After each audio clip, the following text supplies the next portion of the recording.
반갑습니다. 화면톡 임대환입니다. 자, 지난 시간에 이어서 노동시장 71번 문제부터 풀어보도록 하겠습니다. 자, 71번 실업에 관한 설명으로 틀린 것은 1번 실업급여의 확대는 탐색적 실업을 증가시킬 수 있다. 그쵸? 실업급여를 받는 동안은 어때요? 구직활동을 하는 거죠. 구직활동을 하면 실업급여를 받죠.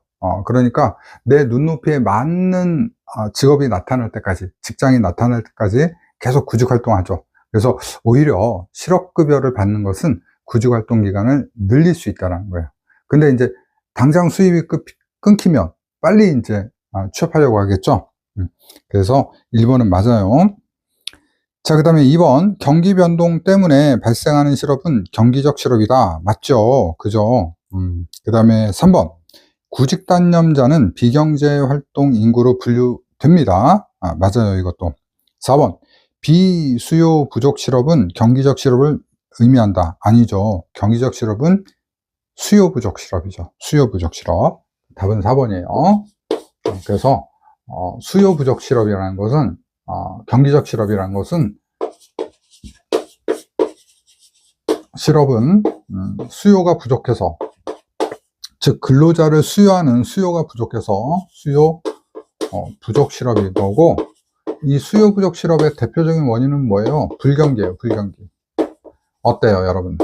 불경기 때 취업이 잘 되고 막 기업이 막 생산을 많이 하고 그랬습니까? 아니죠. 그죠? IMF 때 막 일자리가 넘쳐나고 그랬어요? 그죠? 안 그랬죠? 경제 위기 때는 일자리가 줄어드는 거죠. 답은 4번입니다. 72번 마찰적 실업을 해소하기 위한 가장 효과적인 정책은, 마찰적 실업은요, 실업은 우리가 탐색적 실업이라고도 해요. 탐색적 실업이라고도 하고요. 이런 탐색하는 것은 정보 유통이 잘 안 되기 때문에 그래요. 일자리에 대한 정보가 없어서 그래요. 그래서 이제 저희가 있는 거예요. 저희 상담사들이 있는 이유가 이 마찰적 실업을 해소하기 위해 있는 겁니다.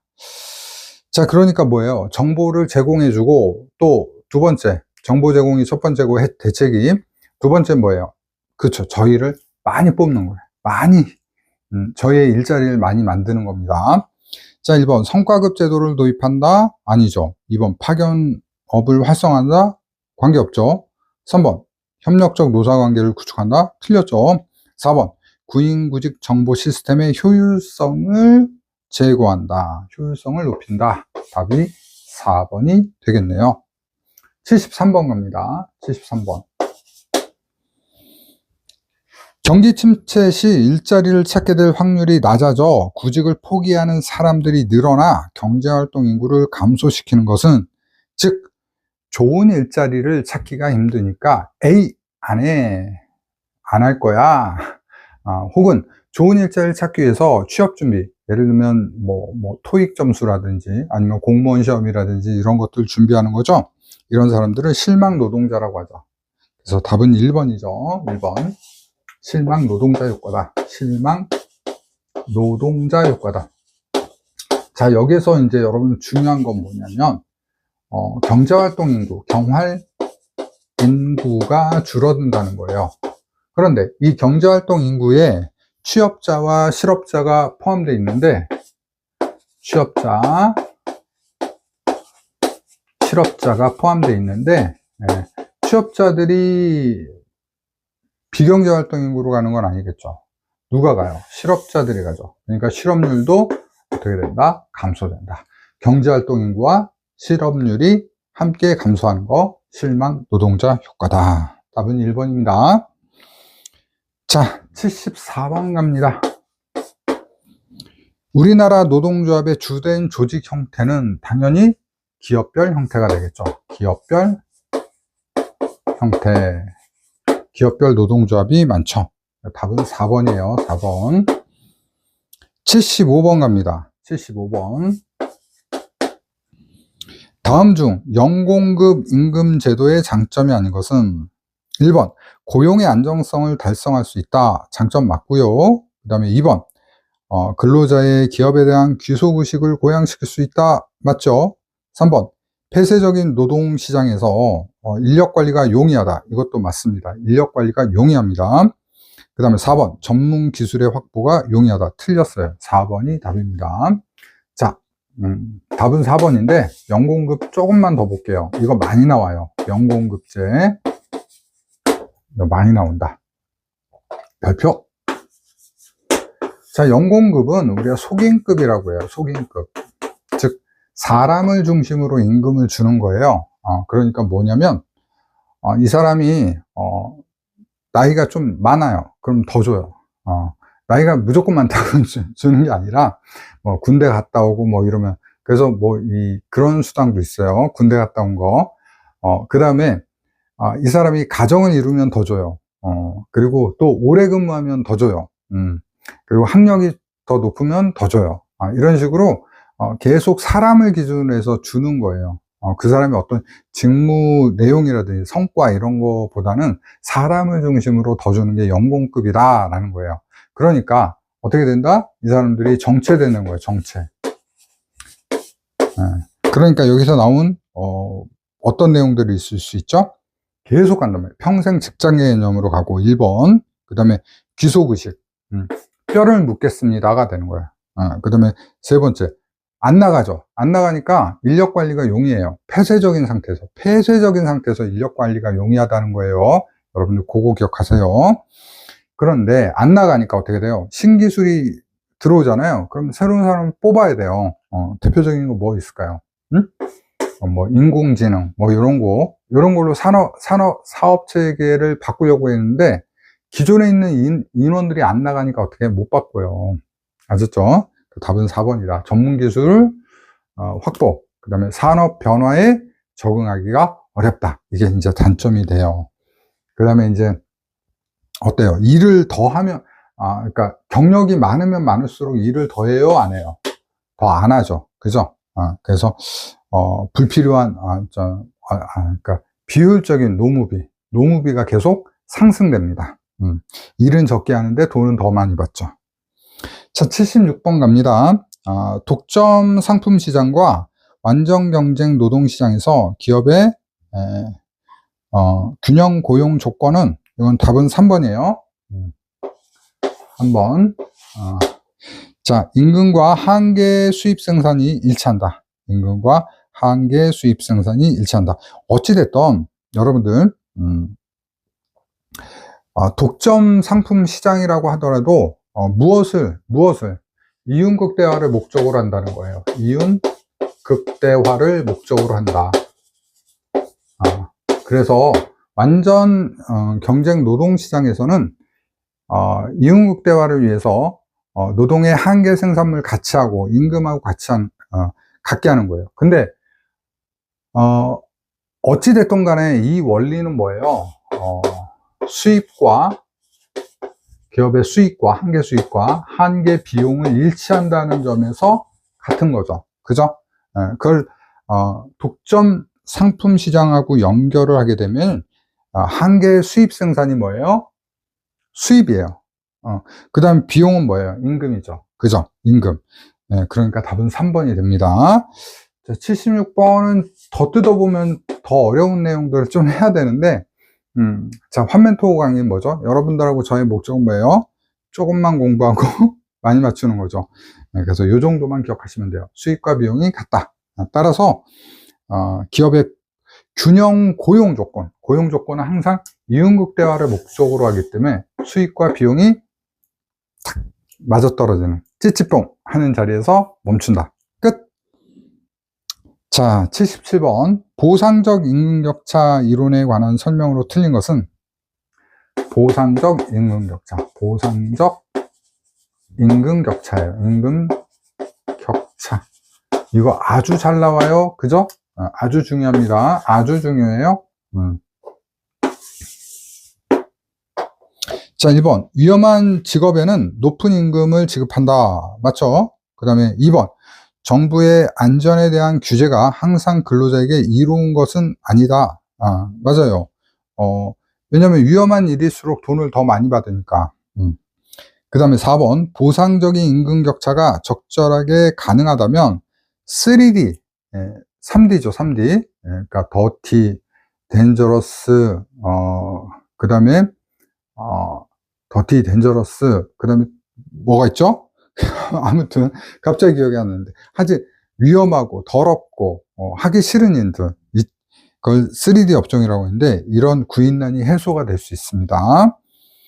그 다음에 3번 볼게요. 기업의 산업 위험에 관한 도덕적 해이는 산재보험에 의해 감소된다. 이거는 관계가 없는 거예요. 답은 3번이 되겠습니다. 답은 3번이 된다. 자, 추가적으로 여러분 조금 확장해서 얘기할게요. 3D 직종에서 위험한 일. 그래서 위험한 일에 더 보상해 주는 거. 요거를 뭐라고 한다? 해독 임금이라고 한다. 해독 임금.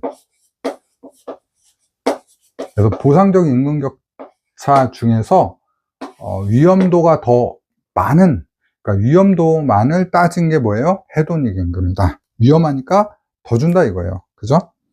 그 다음에 78번. 그 다음에 직업 탐색에 관한 설명으로 틀린 것은 1번, 직업 탐색 비용은 구직 활동을 위해서 투입한 교통비, 통신비 등의 직접적 비용만을 의미한다? 아니죠. 직업 탐색 비용은 뭐 이런 교통비나 통신비, 통신요금 이런 거 외에도 무엇이 들어갑니까? 기회비용이라는 게 들어가죠. 그래서 답은 1번이 됩니다. 1번. 직업 탐색 비용은, 그래서 여러분 기회비용에 대해서 조금 설명하면, 기회비용은 엄밀히 얘기하면 회계비용하고 같이 얘기를 해야 돼요. 회계비용이라는 거는 교통비라든지 통신비 같은 것들을 말해요. 교통비, 통신비 뭐 이런 것들을 말하는 거고, 기회비용은 내가 탐색을 함으로써 잃어버리는 비용을 기회비용이라고 하는 거예요. 그래서 만약 기회비용은 임금이 되겠죠. 임금. 내가 조금 눈높이를 낮춰서 직장을 구하면 임금을 받았을 텐데 임금을 받지 못한 것을 우리가 기회비용이라고 합니다. 회계비용은 그냥 내가 나간 돈이에요. 나간 돈. 그래서 간단하게 뭐 얘기를 해보면 내가 이제 이렇게 볼 수 있어요.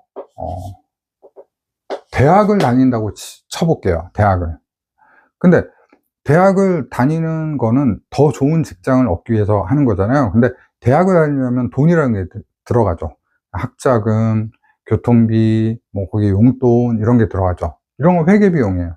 근데 내가 대학을 가지 않고 매달 200만 원씩 받는 일을 했다라고 한다면 회계비용뿐 아니라 뭐예요? 기회비용도 내가 얻을 수 있는 거죠. 그죠? 그래서 대학을 다녀서 내가 일을 하지 않았다라고 가정을 한다면 회계비용, 즉 학비가 2천만 원 들었다고 하면 1년만 따져볼게요. 그러면 연봉이 2천일 때 2천을 못 받은 것도 되죠. 그러니까 토탈 합쳐서 얼마예요? 4천만 원의 비용이 없어졌다. 이렇게 얘기를 할 수 있는 거예요. 자, 79번 갑니다. 다음 중 내부 노동 시장이 강화될 가능성이 가장 높은 상황은? 자, 1번 고용 형태가 다양화되고 있다. 이건 내부 노동 시장하고 다르죠.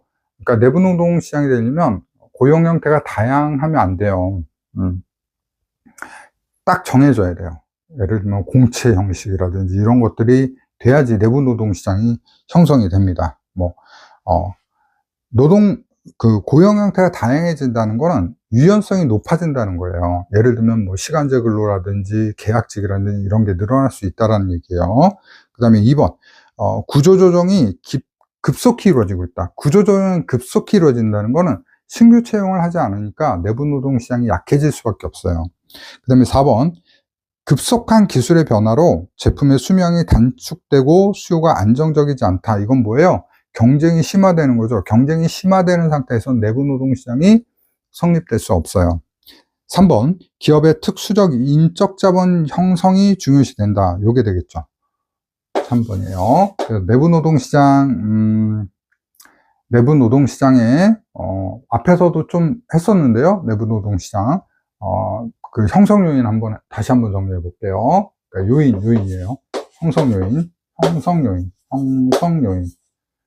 숙현관이죠. 숙현관.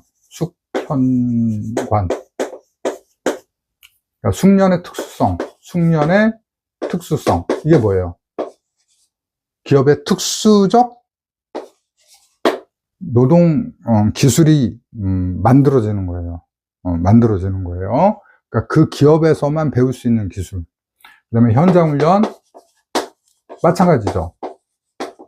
기업 내 현장에서 배울 수 있는 거.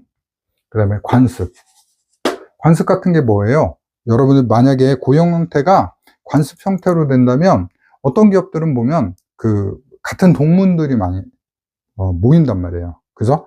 네, 이런 것들이 관습이에요. 관습. 학연, 지연, 혈연 이런 게 관습이에요. 자, 그래서 형성될 가능성이 높은 거는 뭐다? 기업의 특수적 인적 자본이 형성되는 형성이 중시될 때 생길 수 있다. 80번 마지막 문제 갑니다. 자, 베버리지 곡선이 원점에서 멀어질 때 발생하는 실업의 유형은, 자, 베버리지 곡선 한번 해볼게요.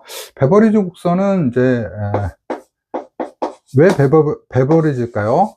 베버리지가 만들어서 베버리지 곡선이에요. 싱겁죠?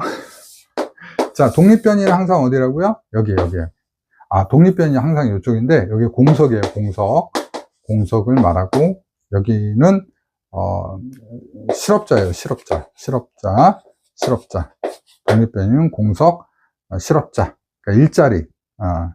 뭐 그렇게 볼 수 있고요. 그 다음에 이제 베버리지 곡선은 굉장히 직관적입니다. 이렇게 우상향하는데 두 개가 있어요. 두 개의 곡선이 있습니다. 두 개의 곡선인데 이렇게 따져볼게요. 만약에 일자리가 10자리가 생겼어요. 그럼 어때요? 실업자도 10명이 늘어나겠죠. 그죠? 그러면 공석이, 그러니까 빈 자리가 20석이 생기면 실업자도 20명이 생기겠네요. 그죠?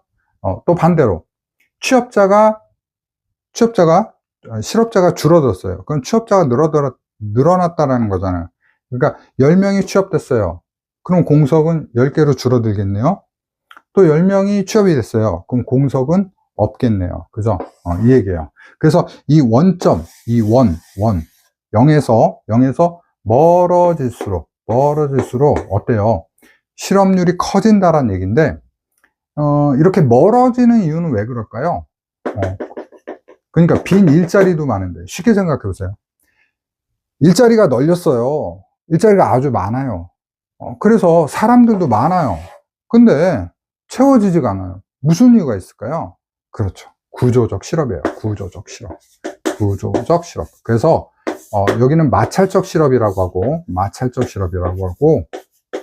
여기는 구조적 실업이라고 설명할 수 있다는 거예요. 즉 일자리가 이렇게 많음에도 불구하고 사람들이 취업을 못하는 건 뭐예요? 이 일자리에서 요구하는 기술이 없다라는 거예요. 그래서 직관적으로 설명한 게 베버리지 실업의 곡선입니다. 답은 1번입니다. 구조적 실업을 설명할 때 말할 수 있는 것이다. 이 얘기입니다. 그죠? 원점에서 멀어지는 거. 이렇게 정리해 볼 수 있겠습니다. 물론 이제 베버리지 곡선을 이제 자세하게 이제 공부하면 한참 얘기해야 되는데, 요 정도만 보시면 될 것 같습니다. 자, 그래요. 여러분들, 노동시장론 어렵죠? 그렇죠. 어려운 내용들도 많이 있습니다. 하지만 저 환멘토가 이렇게 강조한 부분만 딱 하고, 공부할 부분만 딱 하시면, 그렇게 어렵지 않습니다. 여러분 꼭 합격할 수 있으니까 항상 믿음을 가지고 같이 준비했으면 좋겠습니다. 자, 이번 시간도 귀한 시간 내주셔서 저하고 함께 공부해 주셔서 너무 감사드립니다. 저는 다음 과목에서 뵙도록 하겠습니다. 감사합니다.